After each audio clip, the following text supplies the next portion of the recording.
بله، اتهامات فراوانی از قول افرادی که دستگیر شدن زده شد. بعضی اشکالاتی وجود داشت حتی در این دستگیری ها که من به رئیس قوه قضاییه اعلام کردم. این موارد رو هر روز هست، یعنی هر روز شایعات هست. طبیعی است که اینا اثر میذاره در کار دولت، در کار کشور. مردم هم خب از من میپرسن، سوال میکنن، میخوان که بالاخره چی میشه، چیکار باید کرد. همکارانم در دولت میخوان.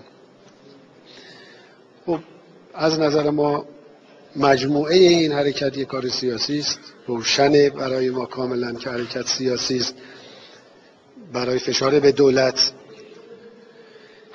اخیراً هم خب بحث‌های جدید هم تو که شما گفتید مطرح کردن. ما موضعمون سکوته، اما بالاخره اگه بخوان ادامه بدن به بهانه‌های گوناگون متهم بکنن همکاران من رو در کابینه، خب اینجا دیگه من وظیفه دارم، هم قانونی هم اخلاقی هم وظیفه ملی، که بالاخره بایستم و دفاع بکنم از همکاران خودم در کابینه. در واقع کابینه خط قرمزی است که اگه بخوام به اونجا دست اندازی بکنم دیگه من باید وظایف قانونی خودم رو انجام بدم. این حتما به کشور آسیب خواهد زد. امیدوارم که بالاخره به خاطر مطامع سیاسی ادامه ندن.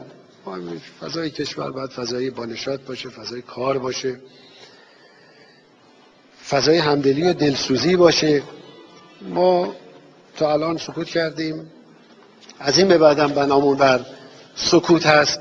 اما نقطه‌ای که من ببینم دیگه میخواد آسیب جدی به کشور وارد بشه، خب موظفم کارها رو و مسائل رو با مردم در میان بگذارم و وظایف قانونی خودم رو انجام بدم. امیدوارم که به اونجا نرسیم.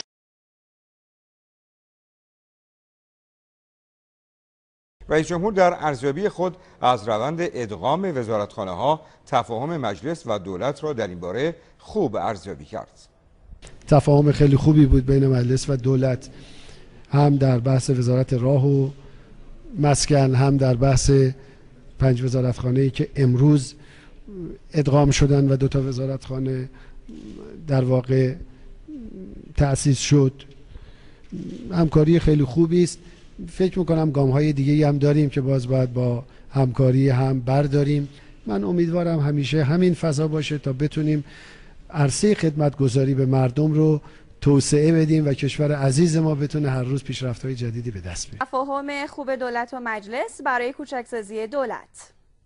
تفاهم خیلی خوبی بود بین مجلس و دولت، هم در بحث وزارت راه و مسکن، هم در بحث 5 وزارتخانه‌ای که امروز ادغام شدن و 2 تا وزارتخانه در واقع تأسیس شد.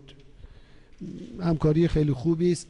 فکر میکنم گام‌های دیگه‌ای هم داریم که باز باید با همکاری هم برداریم. علاوه بر رئیس جمهور، خبرنگارا برای گرفتن خبر سراغ وزرا هم رفت.